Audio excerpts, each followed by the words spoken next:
ஏல தமிழோட விளையாடுறதோட நிறுத்திக்கிறணும். தமிழக வெற்றி கழகத்தோட விளையாடணும்னு நினைச்சா ரிவீட் விடணும். மக்களே, வீடியோவை ஸ்கிப் பண்ணாம முழுசா பாருங்க, ஃபன்னா இருக்கும். அனைவருக்கும் வணக்கம். இன்னைக்கு நம்ம முக்கியமான விஷயத்தை பற்றி பேச போகிறோம். சில பேர் தமிழக வெற்றி கழக இளைஞர்கள் மேலே பொய்யா புகார் கொடுக்கறதுக்கு கங்கணம் கட்டிட்டு இருக்காங்க. இது ஒரு பக்கம் இருந்தாலும், ஒரு தலைவர் இன்னைக்கு தமிழக வெற்றி கழக தலைவர் விஜய் அவர்களை விமர்சிக்க வேண்டாம், அவரை பற்றி உங்கள் சேனலில் அதாவது வரம்பு மீறி பேச வேண்டாம் அப்படின்னு கோரிக்கை இல்லை, கட்டளையாகவே இட்டிருக்காரு அப்படின்னு சொல்லணும். அது போக பார்த்தீங்கன்னா முழுக்க ஒரு பிஜேபியிலேருந்து பேசுகிற ஒரு சங்கி சேனலில் சொந்த காசில் சூனியம் வச்சுக்கிட்ட நம்மளுடைய பாண்டே அவர்கள், அதை பற்றி நம்ம விரிவாக பேச போகிறோம். முதல்ல சேனலுக்குள்ளே வந்தவங்க லைக் அண்ட் சப்ஸ்கிரைப் பண்ணிடுங்க. ஜேம்ஸ் வசந்தன், இந்த ஜேம்ஸ் வசந்தன் அப்படின்றவர் ஒரு இசையமைப்பாளர். தமிழோடலாம் விளையாடுவார், எல்லாருக்குமே தெரியும். விஜய் டிவியில் பார்த்தீங்கன்னா இப்போ தமிழக வெற்றி கழகத்தோட விளையாட ஆரம்பிச்சிருக்காரு சமீப காலங்களில். இது எல்லாருக்குமே தெரிஞ்ச விஷயம். சில காலங்களில் பார்த்தீங்கன்னா அவர் முழுக்க நாம் தமிழர் கட்சி ஆதரித்து அவருடைய சில சீமானவர்களுடைய மேடைகளில் பாட்டு எழுதி கொடுக்கறது, அந்த ஒரு முக்கியமான விஷயங்களில் பங்கேற்கிறதெல்லாம் நம்ம பார்த்துருக்க முடியும். அவரும் அந்த அளவுக்கு ஒரு ஈடுபாடாக இருந்தவர். சமீப காலங்களில் கொஞ்ச நாளாக பார்த்தீங்கன்னா முழுக்க திராவிட சித்தாந்தத்துக்குள்ள இறங்கி திராவிடமாவே மாறிட்டாருன்னு சொல்லணும். அதாவது திராவிடம் அப்படின்னும் போது திராவிட முன்னேற்ற கழகத்தோட மேடைகள்ல அதிக அளவில் வர பார்த்திருக்கலாம். அதிக செம்புதூக்கியா மாறி போனார். அந்த தமிழக வெற்றி கழக விஜய் அவர்கள் சமீப காலங்களில் அதிகமா விமர்சிச்ச ஒரு ஜேம்ஸ் வசந்தன் அவர்கள். அது போக தொண்டர்களை, இன்னைக்கு தலைவரை விமர்சிக்கிறது அப்படின்றது நார்மலான விஷயம். அது அவங்களோட அரசியல் வருகையை விமர்சிச்சிருக்கலாம். ஆனா பாத்தீங்கன்னா முழுக்க தொண்டர்களையும் இன்னைக்கு இருக்கிற அரசியல்வாதிகள், மூத்த பத்திரிகையாளர்கள், அரசியல் விமர்சகர்கள், இவர்கள்லாம் பார்த்தீங்கன்னா இன்னைக்கு தலைவர்களை தாண்டி தொண்டர்களை விமர்சனம் பண்ணிட்டு இருக்காங்க.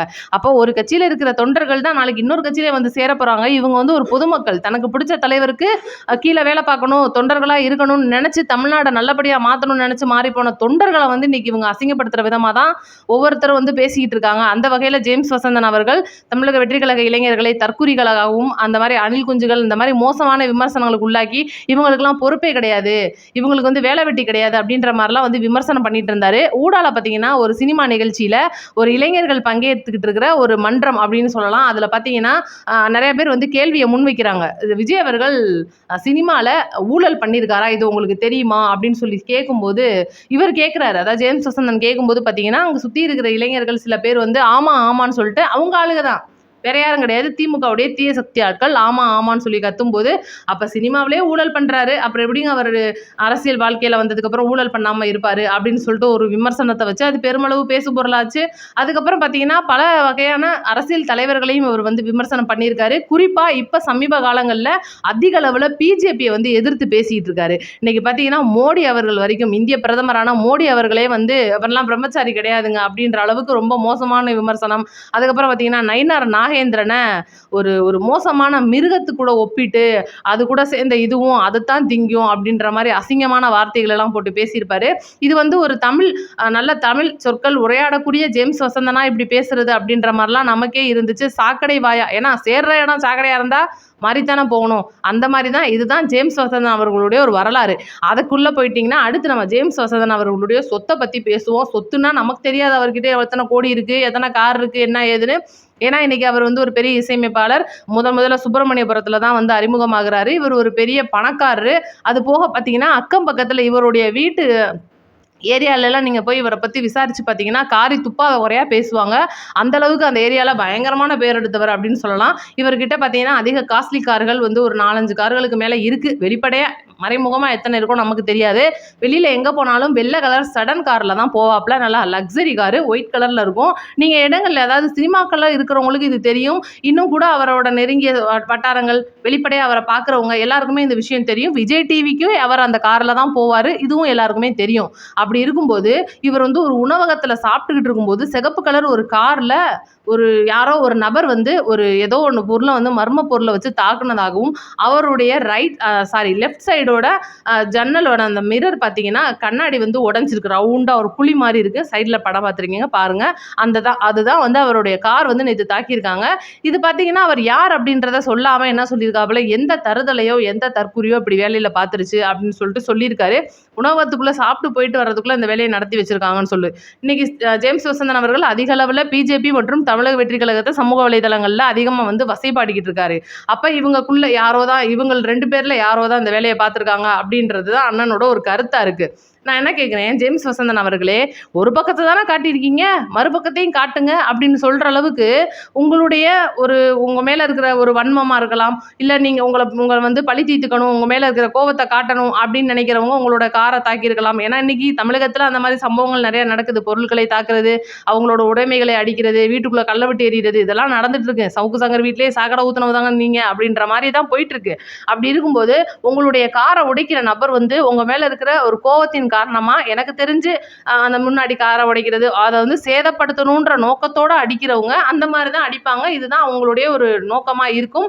இது எல்லாருக்குமே தெரியும். என்னப்பா அது சைடில் வந்து நுழைஞ்சு கரெக்டாக அந்த கண்ணாடியில் உருண்டையா தாக்கியிருக்காப்லன்னா என்னவா இருக்கும்? ஒரு கையை வச்சு அந்த கண்ணாடியை குத்த முடியாது. ஏதாவது ஒரு பொருளை வச்சு அடித்தோம்னா அந்த கண்ணாடி சில்லுகள் தெரிச்சு போகும். அப்படி இருக்கும்போது ஒரு கண்ணாடி மட்டும் அடித்ததோடு அவங்க போகமாட்டாங்க. அதிகளவு கோவத்தில் இருக்கிறவங்க சுற்றி இருக்கிற கண்ணாடியை உடைப்பாங்க. இது எப்படி நடக்குது? அண்ணன் எப்படி சொல்ல வராப்புல? சரி ரைட்டு, நடந்து போச்சு. அண்ணனுக்கு ஒரு சந்தேகம் வந்துருச்சு. நீங்கள் போய் கம்ப்ளைண்ட் கொடுத்தீங்களா? கிடையாது. காவல்துறையினர்கிட்ட ஒரு லெட்டர் மாதிரி எழுதி கொடுத்துருக்கீங்க, கம்ப்ளைண்ட் வேணான்னு இருக்கீங்க. அப்போ என்ன எங்களுக்கு சந்தேகம் வரும்? அண்ணனோட sudden car, white colour car, ஏன் அதை உடைக்காம இதை உடைச்சிருக்காங்க? நமக்கு சந்தேகம் வருமா இல்லையா? அதுவும் ஹுண்டாய் காரில் பழைய மாடலு, மிஞ்சி மிஞ்சி போனால் 2.5 3 லட்ச ரூபாய்க்குள்ள செகண்ட் ஹேண்டில் வாங்கி போயிடலாம். அவ்வளோ கூட வராதுங்க. அவ்வளோதான் அந்த காரோட ஒரு டெப்த்தே. அப்படின்ற போது இன்னைக்கு யார் மேலே பழி போடுறதுக்காக இவர் இந்த வேலையை பார்த்துருக்காருன்னு நோண்டும் போது தான் தெரியுது. கடைசியில் அவர் என்ன சொல்ல வர்றாருன்னா, தமிழக வெற்றி கழக இளைஞர்கள் விஜய் அவர்கள் தோத்ததுக்கப்புறம் இப்படி பண்ணுவாங்கன்னு நினச்சேன், ஆனால் இப்போவே இப்படி பண்ணிட்டாங்க அப்படின்னு சொல்லிட்டு எங்கே கொண்டு வந்து நிப்பாட்டுறாப்புல பாருங்க. தமிழக வெற்றி கழக இளைஞர்கள் மேலே பழிய தூக்கி போடுறாரு. நான் என்ன கேட்குறேன், அண்ணே நீங்கள் எப்படினாலும் சாதாரண ஆள் கிடையாது. நீங்கள் போனீங்கன்னா நல்லா பல்கான ஹோட்டலுக்கு தான் போவீங்க.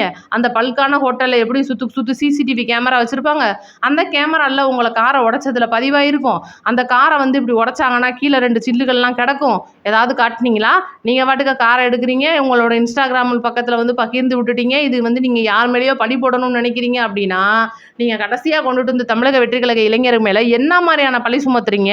நாளைக்கு வந்து விஜய் அவர்கள் தோத்ததுக்கப்புறம் செய்யக்கூடியதை இப்போவே செய்கிறாங்கன்னு சொல்கிறீங்கன்னா, அப்போ நாளைக்கு வன்முறை வரப்போகுதுன்னு நீங்கள் சொல்லாமல் சொல்கிறீங்களா? இல்லை நாளைக்கு வன்முறை வரப்போகிறதுக்கு நீங்களே வன்முறையை ஏற்படுத்தி விட்டுட்டு தமிழக வெற்றி கழக இளைஞர் மேலே பழி சுமத்தணும்னு நினைக்கிறீங்களா? இல்லை ஸ்டாலின் அவர்கள் தோத்ததுக்கு அப்புறமா வந்து நீங்களே ஒரு கலவரத்தை பண்ணிட்டு டிவிகே காரங்க தான் செஞ்சாங்கன்னு சொல்ல பார்க்குறீங்களா? அல்லது வாக்கு எண்ணும் மையத்தில் ஏதோ ஒரு பிரச்சனையை கிளப்பிட்டு முழுக்க மஞ்சள் சிவப்பு துண்டு போட்ட இந்த டிவிகே காரங்க தான் சொல்லலாம்னு நினைக்கிறீங்களா அப்படின்றது நான் அண்ணன்ட்ட கேட்குற ஒரு கேள்வி. இதுதான் வந்து ஜேம்ஸ் வசந்தன் அவர்களுடைய உண்மை முகம். மக்களே நம்பாதீங்க. முழுக்க சித்தரிக்கப்பட்ட ஒரு சித்து விளையாட்டு. இதை நம்ம அப்படியே கடந்து போயிடுவோம். இது வந்து சிசிடிவியை காமிச்சு இதுதான் பாருங்கள் உடைச்சிருக்காங்க, பாருங்கள் கும்பலாக வந்திருக்காங்க 4-5 பேர், இந்த பொருளை வச்சு தான் அடைச்சிருக்காங்க அப்படின்னு காட்டினாப்லேனா அண்ணன் நல்லவர். சரி, இப்போ அண்ணனை பற்றி நம்ம பேச வேணாம், கர்மம் சாக்கடை கூவும், அதை நம்ம தள்ளி வச்சுட்டு இன்றைக்கி நான் அடுத்து இன்னொன்று சொன்னேன் பார்த்தீங்களா, ஒரு கட்சி தலைவர் வந்து இன்னொரு கட்சி தலைவரை விமர்சிக்க வேண்டாம், அதிக அளவில் வந்து அசிங்கமாக பேச வேண்டாம் அப்படின்ற ஒரு வரம்பு மீறி நீ பேசினேன்னா இந்த மாதிரி நடவடிக்கை எடுப்பேன்னு சொல்லிட்டு சொன்னது யாருன்னு கேட்டிங்கன்னா நம்மளுடைய சீமான் அவர்கள். சாட்டைட்ட தான் சொல்லியிருக்காப்புல. சமீப காலமாக சாட்டை பார்த்தீங்கன்னா உன் பிராண்டை உடைக்க நான் தாண்டா வந்திருக்கேன் அப்படின்ற மாதிரிலாம் பயங்கரமாக பேசி ரொம்பவே வந்து ட்ரெண்டாலாம் போச்சு அந்த வீடியோ. அப்படி இருக்கும்போது பார்த்தீங்கன்னா இப்போ சமீப காலங்களில் தேர்தல் நடக்கும்போது நாம் தமிழர் கட்சியோட ஒரு கொள்கை பரப்பு செயலாளராக செயல்பட்ட சாட்டை அவர்கள் இந்த தேர்தல் அதிகமாக வேலை இருந்தனால முழுக்க வந்து அவங்க கட்சியோட சார்பில் இருக்கிற வீடியோக்கள், அந்த லைவ்கள் இதெல்லாம் நம்ம பார்த்துருக்கலாம். ஆனால் இப்போ பார்த்தீங்கன்னா நேற்றுலேருந்து ஆரம்பிச்சிருக்காப்புல. பார்த்தீங்கன்னா ரொம்ப பவ்யமாக உட்காந்து பேசுகிறாப்புல. இப்படிலாம் சாட்டை பேசுவாரா அப்படின்னு தெரியற அளவுக்கு நார்மலாக ஒரு அரசியல் விமர்சகர்கள் எப்படி பேசுவாங்களோ அந்த மாதிரி பேசுகிறாப்புல. காரணம் சீமான் அவர்கள் போட்ட கடிவாளம். ஏன்னா நாளைக்கு விஜய் அவர்கள் தான் முதல்வர் ஆக போகிறாருன்ற உளவுத்துறை ரிப்போர்ட் இன்னைக்கு ஸ்டாலின் அவர்கள் கையிலே இருக்குது. இதை நான் ஏற்கனவே உங்களுக்கு சொல்லியிருக்கேன். முழுக்க வந்து குறைஞ்சது 47% மேலே தமிழக வெற்றி கழகம் வாங்கி இன்னைக்கு விஜய் அவர்கள் தனிப்பெரும்பான்மையோட ஆட்சி அமைக்க போகிறார் அப்படின்றது உளவுத்துறையோட ரிப்போர்ட்டு. இது வந்து இன்னொரு முக்கியமான விஷயம் பார்த்தீங்கன்னா திமுக முழுக்க பார்த்தீங்கன்னா 49 சீட்டை தாண்டாது அப்படின்றது ஒரு லிஸ்ட்டு. இதை யார் சொன்னா? நான் முதல் சொன்ன மாதிரி ஒரு சேனலில் உட்காந்து ஒரு சங்கி சேனலில் உட்காந்து ஒருத்தர் பேசுகிறாருன்னு சொன்னேன் பார்த்தீங்கன்னா, ராஜகோபாலன் அவர்கள். இவர் வந்து அரசியல் விமர்சகர். இவர் பார்த்தீங்கன்னா மேக்சிமம் இவர் சொல்கிறது எல்லாமே உண்மையாக இருக்கும். ஏன்னா இவர் வந்து அந்த அளவுக்கு மூத்த பத்திரிகையாளர், தமிழ்நாட்டுக்காரங்க மாதிரிலாம் கிடையாது. ஐயா வந்து டெல்லியில் இருக்கிறாப்புல, தமிழ்நாட்டு அரசியலை கரைச்சி குடிச்சவர் அப்படின்னு சொல்லணும். அதாவது சொந்த காசில் சூனியம் வச்சுக்கிட்டாருல நம்மளோட பாண்டே அவர்கள் அவர் அடிக்கடி வந்து ஜிபே மூலியமா பணம் போட்டு தங்களுடைய சேனலுக்கு பேட்டி கொடுக்கறதுக்காக கூப்பிடுவாரு. மேக்சிமம் இவர் எல்லா சேனல்களையும் பேசியிருக்காரு, நான் பார்த்துருக்கேன். அப்படி இருக்கும்போது பார்த்தீங்கன்னா பாண்டே அவர்களுடைய சேனல்ல உட்காந்து பேசும்போது என்ன சொல்ல வராருன்னா, முழுக்க முழுக்க பிஜேபி ஏடிஎம்கேக்கு சப்போர்ட்டா பேசிடுவாரு அப்படிதான் எதிர்பார்த்தாப்புல. ஆனா இல்ல, முழுக்க முழுக்க பார்த்தீங்கன்னா பேசினாருங்க. அன்னைக்கு அதிமுக என்டிஏ கூட்டணியை விரும்புறவங்களோட கிட்டத்தட்ட 110 வரைக்கும் போகும் அப்படின்னு போயிட்டு வர்றாப்புல ரிவல்ஸ்ல. திமுக வந்து முழுக்க ஒரு 40 to 50 சீட்டை தாண்டாதுங்க கூட்டணி கட்சியோட அப்படின்னு சொல்றாப்புல. ஏடிஎம்கே வந்து இன்னைக்கு அழிஞ்சு போகுதுன்னா அதுக்கு காரணமே என்டிஏ தான் டாப்லனா பார்த்துக்கோங்க. அந்த அளவுக்கு சொந்த காசுல பாண்டே அவர்களே சூனியம் வச்சுக்கிட்டாரு. பார்ப்போம், அடுத்தடுத்த காமெடிகள் அரங்கேறிக்கிட்டே இருக்கு. இன்னைக்கு ஒட்டுமொத்த உளவுத்துறை ரிப்போர்ட் அப்படின்றது கண்டிப்பா இன்னைக்கு ஒட்டுமொத்த தமிழக அரசியலையும் அரசியல் தலைவர்களையும் முதல்வர் அவர்களையும் கூட ஆடி போக வைக்கிற விதமா இருக்கு. இன்னைக்கு இந்த தமிழக வெற்றி கழக இளைஞர்கள் செஞ்சு சாதிச்சிருக்கிற இந்த ஒரு விஷயம் அப்படின்றது எல்லாருக்கும் வைத்தறிச்சல தான் கொடுத்துட்டு இருக்கு. அதனால நம்ம அதை பத்தி கவலைப்பட வேண்டியதில்லை. இந்த ஜேம்ஸ் வசந்தன் மாதிரியான சில ஆட்கள் வந்து இப்படித்தான் வன்முறையை தூண்டுறதுக்காக பேசுவாங்க. நம்மளுடைய வேலை என்ன, மே 4 வாக்கு எண்ணும் நாள் வரைக்கும் அமைதி காத்து பொறுமை காத்து இருக்க வேண்டியதுதான்.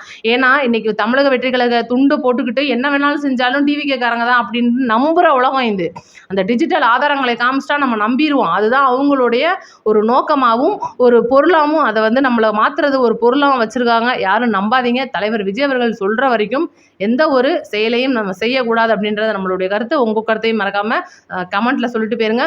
வீடியோ ஒரு 4 பேருக்கு ஷேர் பண்ணி விடுங்க. அதை விட ரொம்ப முக்கியம், வீடியோவை ஸ்கிப் பண்ணாமல் பார்த்துருந்தீங்கன்னா உங்களுக்கு ரொம்ப முக்கியமாக நிறைய விஷயங்கள் வந்து தெரிஞ்சிருக்கும். உங்கள் கருத்தையும் சொல்ல மறக்காதீங்க. நன்றி, வணக்கம்.